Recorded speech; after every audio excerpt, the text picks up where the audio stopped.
Time for Mr. Truck, reviewing the latest innovations for your truck and trailer.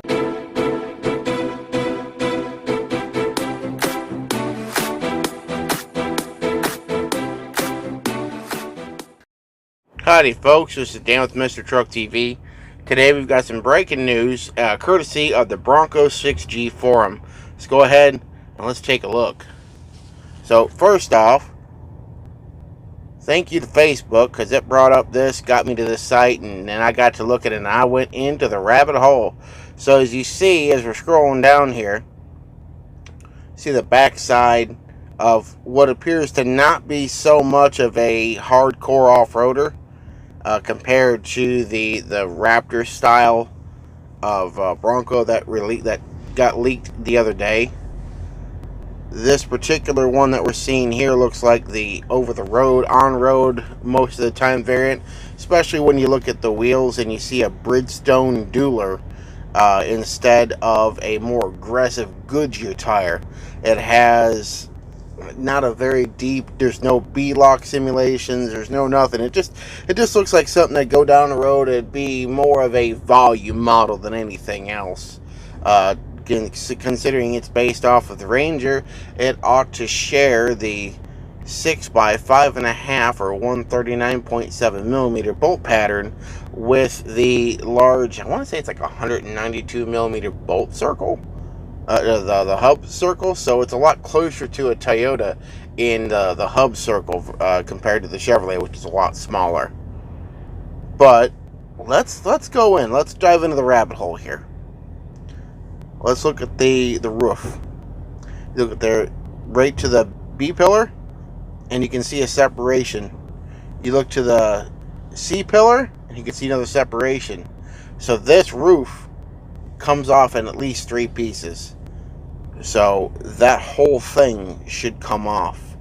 If we remember going into the some of the patents, it's possible that these doors, the skin comes off, and underneath is a tube structure that remains no matter what.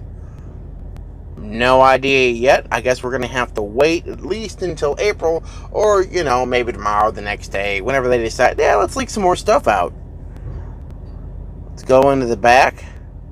Nothing is showing right here, right now. But I imagine this dark area on the side of the taillight itself is where they're going to keep the radar for the blind spot monitoring. But one thing you can see for an absolute fact, single exit exhaust. You can see in the bumper itself, under right at the corner there, you can see the rear parking sensor. Down to the center of the bumper, to the right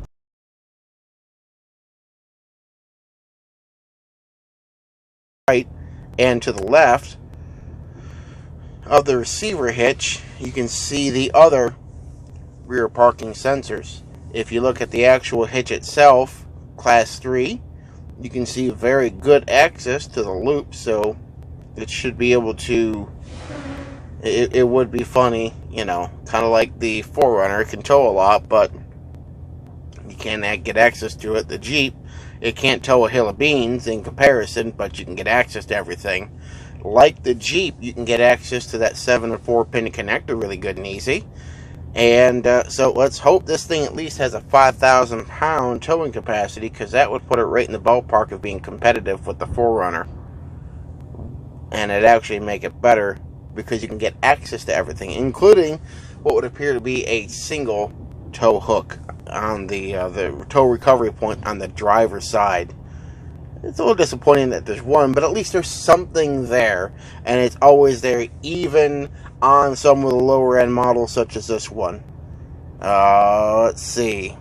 Okay, so the back glass should be able to open separate. It looks like you have a windshield wiper on the back glass there. Okay, it looks like this whole thing, it doesn't have a separate carrier, so that tire is mounted onto a bracket that's on the back, so that whole thing should swing out towards the curb side. So that whole thing should open up. I'm not exactly sure how that all works, but we will find out soon enough. Let's go on to the front, and then we're already zoomed in, so let's keep it going. You look at the front of the hood, and you can see these grab handle looking things. I don't know what they're for. They could be something to help you lift the hood up. More than likely, from what I can figure, they are probably tie downs of some sort to help you secure cargo, or you can latch something down to the hood. Look at that bulge in the hood itself. It's much like the Bronco R. Everything, you look at a Bronco R compared to this, that Bronco R was not a 4-door model. Look in the background. Look at that big, beautiful shape of what little you can see there. That's a 2-door model. If we look at the Bronco R, I've got some stock footage from when the press release here. You look at that. Take a look at it. That sucker's a 2-door. So we got a good look at what the 2-door was a while back, and that sucker looked good. This thing looks good with that top on it. But for right now, let's kind of scroll on back to the 4-door. A little bit of disappointment. I promise we'll be coming back to that in a little bit. You can see the fog lights down the front bumper, a nice wide opening. More than likely, I bet that's where they're going to put the adaptive cruise control sensor right down to that bumper there. And I imagine since they're working with ARB for the Ford Ranger for a winch bumper there, it would not surprise me one bit if they're already working with ARB for a bumper for the front of this thing at launch. Let's see.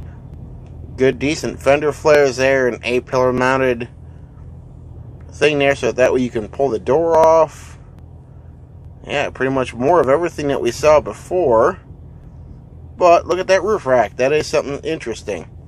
So you can pull, it would appear that you can pull off the front and middle sections of the roof, hold something up on the roof rack, and still have the top off. I don't think you can do that with the Jeep. I'm not a Jeep guy, so I can't speak 100% on that, but from the way it looks, it's kind of how the way things look. Yep, coil sprung rear. Okay, so let's zoom out just a little bit. And they zoomed in on the 2-door. That 2-door is probably going to be in the wheelbase range, probably the high 90s. And I imagine it'll be in like the 110s, high 100s for that 4-door wheelbase wise. So that will work really great. There's an off-road place called Gulches. And I imagine that would be, yeah, so here's a unwatermarked 2-door. I imagine this would be fantastic out there. I kicked my Ranger's butt out there, I guarantee. You can see even here on the 2-door, even it's got the hooks in the front. So there's got to be some sort of something.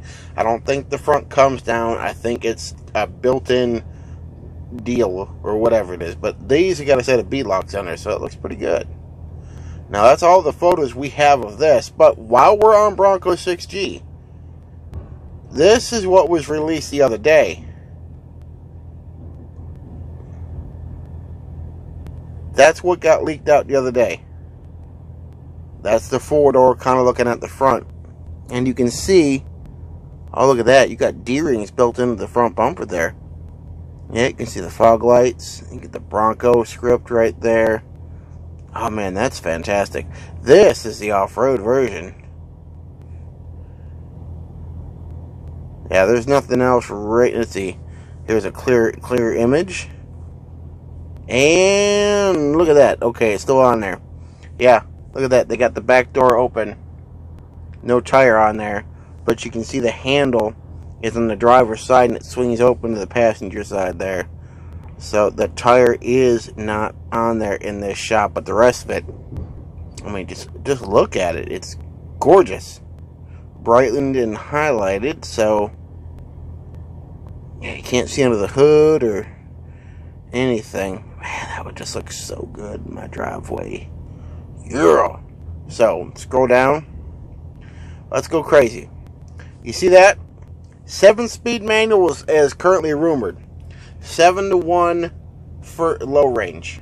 That's better than a new a NV 4500. It's a new Venture 4500. It's what they had behind second-gen Dodges.